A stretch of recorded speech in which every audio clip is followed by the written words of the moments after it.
Oh yeah. It's official now. Terence Bud Crawford versus Showtime. Shawn Porter. We gonna talk about that.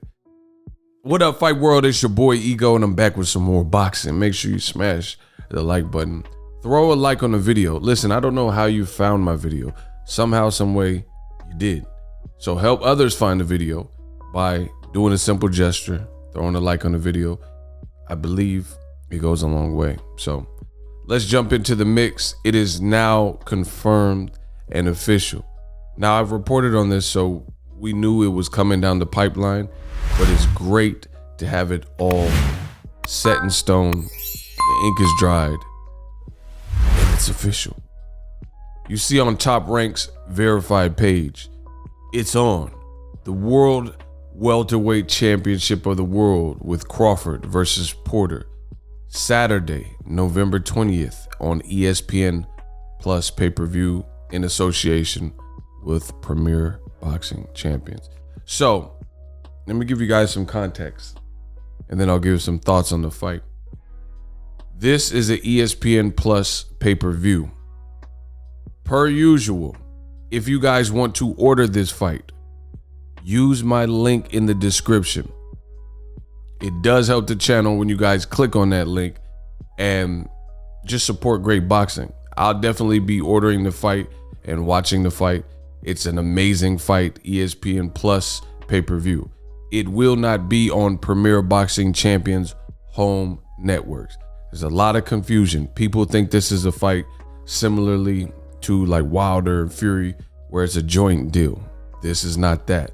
This is on, as you guys see on the flyer, ESPN Plus pay-per-view. So PBC is lending their fighter to make this mandatory fight.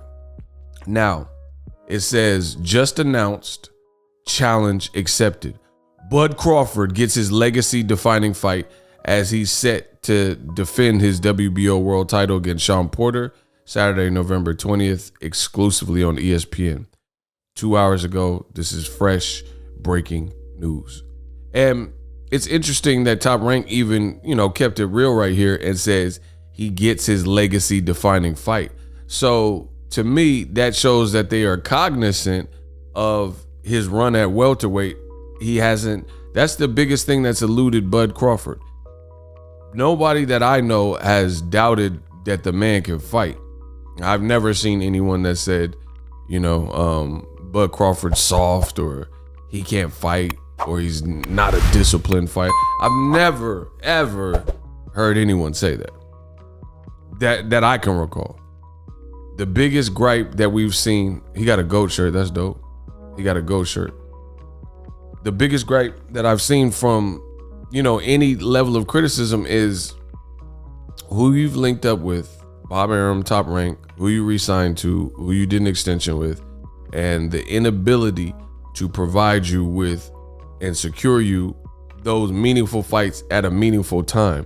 Listen, there's names you could fight, but fighting them outside of their expiration date, I hate to use that, but I guess that's the best way to illustrate it, that's the issue. You know what I'm saying? Like Amir Khan fight. Amir has a name, but at the given point where Terence Crawford fought him, he was 2 fights removed from a Canelo devastating knockout, like a bad knockout where he was knocked smooth out. Look, say less. I'm quick with it. Look, I was born with payday. You want payday? I know that. Look, I know that. Look at, he sleep before he hit the ground. He was knocked out bad. And that's a reality. Look, he looked like he on a roller coaster or something. Look, he was knocked out bad. And then he came back and had like a 40-second, 38-second Phil LaGreco fight. And then he struggled with Samuel Vargas. His next fight was against Terence Crawford. So in the eyes of the public, that's not enough to keep and secure you at the pound for pound spot, because other people are continuing to work and up the ante. So to me, Terence Crawford, I'm glad the fight's happening, for his sake and for the sake of boxing. It's a great fight, 37 fights. Shawn Porter is, I mean, I don't really know how you could refute it, but Shawn Porter is the freshest, most in prime name that he's ever fought. Like Kell Brook, that's another exception. It's a name, former champion, but it's also a guy who was faded. Like no one who even followed Kell Brook's career after the Errol Spence fights, like meaning watched when he was fighting Rabchenka. You know, I watched some of them, you know, when he was fighting against Michael Zarafa. He looked bad in that fight too. So that's the thing. This will be the first guy, Shawn Porter, who is in a space where in his last 5 fights, you could say he looks like he's a winner. He's not like a fighter who looks like he's on his last leg or would be probably showing up for a check. Like, we could look at it. So his last 5 fights, Formella, he beat him easy. Spence, it was probably a knockdown that decided that fight.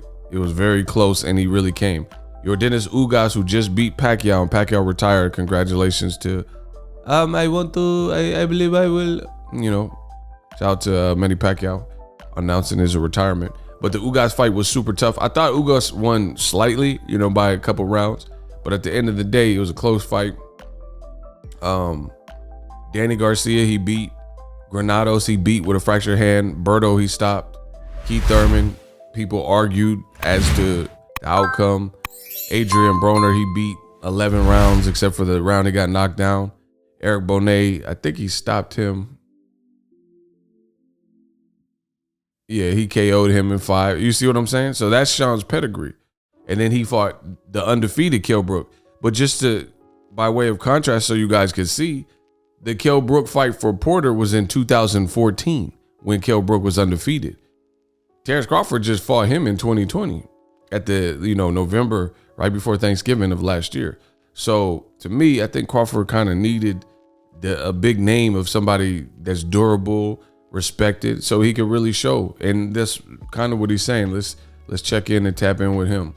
Bud Crawford says, all my boxing people out there that want to see a great fight, you don't want to miss this fight. I promise you that. Hashtag Team Crawford. So Crawford has an amazing opportunity, and Shawn Porter has an amazing opportunity to silence the critics. For Crawford, the critics that have been critical of the level of competition and the when and where, like when are you getting Amir Khan and Kell Brook? When are you getting Jose Benavidez after he got shot? Things like that. The critical people of Shawn Porter, some people would say like, hey, Shawn Porter's a good fighter, but the bigger names he fought, he lost to him. Keith Thurman, albeit close, he still lost. Keith Thurman, I thought Ugas beat him even though they gave him the win. And then Errol Spence. So this is almost a redemptive fight for Shawn Porter, because if he could be the first to beat Crawford, then that's an amazing thing. And then for Crawford, this is just a much needed paying of dues, where Crawford is in there with somebody that you don't think is just going to necessarily get blown away. In my opinion, at least that's how I'm taking the fight. I don't think Shawn Porter is not going to try or show. It's just a great fight, people. You know, when it's a great fight, you don't really have to say too much. Crawford is disciplined. He stays in shape. Same with Shawn Porter. This is not like Shawn Porter's never been knocked out. Crawford's never been knocked out. Amazing. You know, Amir Khan has been knocked out numerous occasions. Bradis Prescott. Danny Garcia stretched him and dropped him a couple times. Canelo destroyed him. Samuel Vargas nearly knocked him out. Amir Khan's chinny, right? So when you have two formidable warriors, Shawn Porter knows, you know, this could be the last multi-million-dollar big fight opportunity if I don't come through with it, you know? So, and you're on a neighboring, you have to fight smart because you're on a neighboring promotions platform, so the stakes become higher because you're on enemy territory and you're a PBC fighter. So great fight. I don't have nothing else to say at the time. Subscribe to the channel, like the video if you love what I'm doing. I'll keep banging out the hits. 2021, we're gonna close the second half strong. I'll see you. Subscribe. Deuces.